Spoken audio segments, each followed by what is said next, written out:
All right, folks, we did it. Mike Andes came to town. He brought his team and his camera crew, and we told our story, and he gave us a plan to not only grow the business, but grow it in a way that is profitable. You know, I think I have a couple of thoughts. So I was super nervous. Do you get some of the other owners that are like nervous for y'all to come? 100%.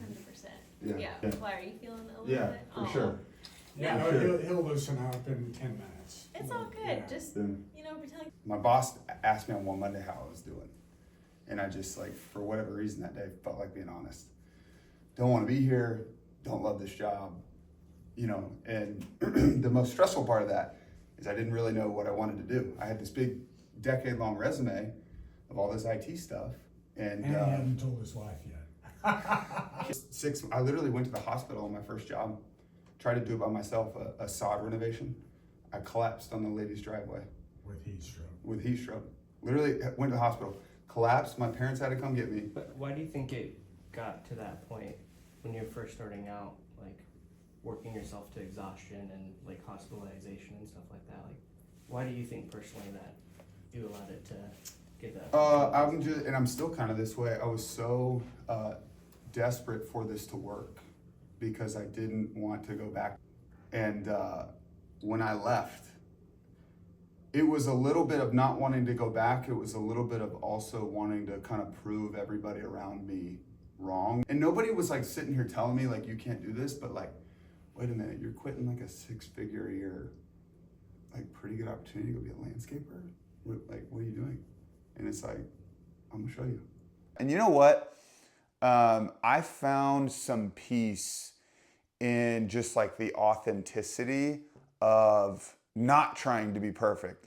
We're working really hard to be great, but we're not perfect, and nobody is. So from a personal standpoint, it was a huge success because I kind of overcame that fear a little bit. The conversation with Mike was super productive. So basically the way the day worked was they showed up at 8:30. We did kind of a pre-interview with two of the camera people, Mike's wife and their lead camera guy, Terrell. He was super cool.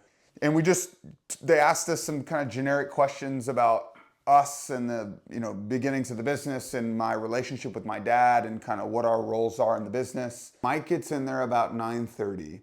Mike, this is my dad. Hey, Mike, Andy, right? Yes. Great to meet you. Good to meet you, man. I feel like I know you. I've watched so many of your videos. Oh, very cool. Very cool. So this is the new space. Yeah, this is it. Cool. And then you just moved in. We did. Let's go, man. Literally, there were cardboard boxes everywhere here yesterday. Yeah, there would have been no water. Can you kind of give me a bit of a recap? I obviously watched the video, went through the website, all that sort of thing, kind of know a little about the business. But give me kind of a recap of starting the business the past few years. Yeah. And then up until today. And we'll just watching videos on YouTube. Watching videos. That's the problem, I was telling him, it's Tigran Gertz. Oh, really? If I ever meet him, I'm going to tell him he's the reason I quit.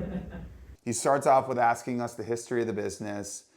We kind of start from the beginning, back to the corporate America stuff and why I left and the stressors in that time of my life and, how supportive Jordan was and about making, pretty good salary doing what I was doing and going to your wife and saying, hey, I want to be a landscaper.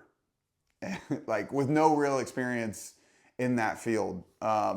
His wife is a rock star, and she grew up with a father who is entrepreneurial. So she's used to the valleys and peaks, and he could not have done this because he's got 4 kids, and he couldn't have done it if she weren't okay with, all right, we've got $10 in the checking account this month. How do we, she just rolls with it. Yeah, so, pretty amazing. Yeah. If I had a wife who, especially in these early stages, really needed material stuff, we would have already had to quit. You know what I mean? So she's been in the trenches with me and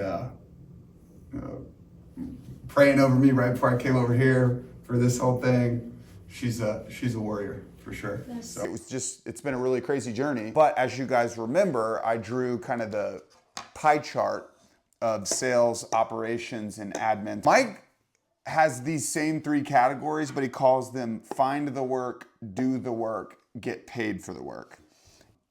If you'll remember, I thought most of our holes were here. They are, but I didn't realize that the holes are here because of the mess that we're creating in operations on the back end. Now again, we're putting a good product out. If from the client's point of view, our operations is great.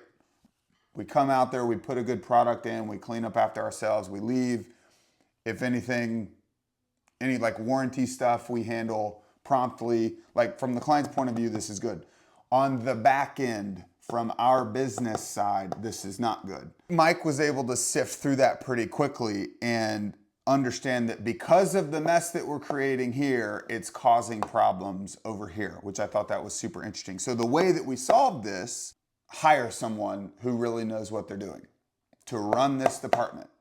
And that will in turn make the admin's job a lot easier. So kind of once we hire, admin's job easier, now the whole thing's getting cleaned, the business is humming at that point. So we're really not that far off. I've already got this guy.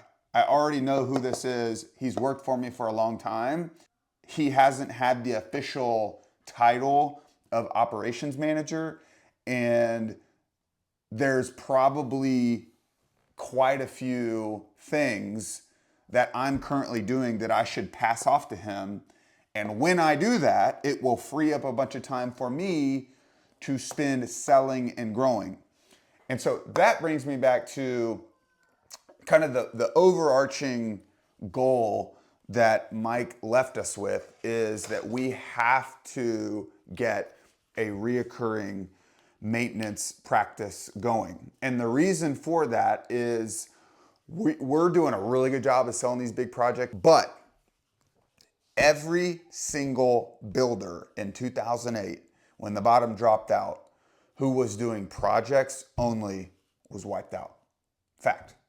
And the reason is because those guys didn't have recurring revenue. So even in a recession, the grass still grows. The plants still need clipping. The leaves still need to be picked up. The irrigation still needs to be fixed. But in a recession, we're probably not building that new building that needs to be landscaped. We're probably not doing this turf field over here that needs the whole irrigation system redone. We're probably not building this football field over at the middle school over here in a recession. So his point was, keep doing what you're doing. Like if the projects are rolling in, do them because you're making good money. But if you don't have enough time to build a maintenance practice over here on the sales side, because of all the stuff you're doing on the operation side, you need to hire someone to do this so that you can. So I thought that was really interesting advice. All right, thank you guys so much for watching. On the next episode, we're going to be looking at this Little Elm amphitheater project that we've just started. It's going to be artificial turf, irrigation, landscape. And there's a whole nother side to this project we haven't showed you yet. So this one will be an exciting transformation. And then also we'll be showing you the process of building out this maintenance practice that I've talked about. Eventually it'll be a multi-million-dollar practice with a really big client base, and we're going to show you how I will build it. So thanks for watching, guys, and talk soon.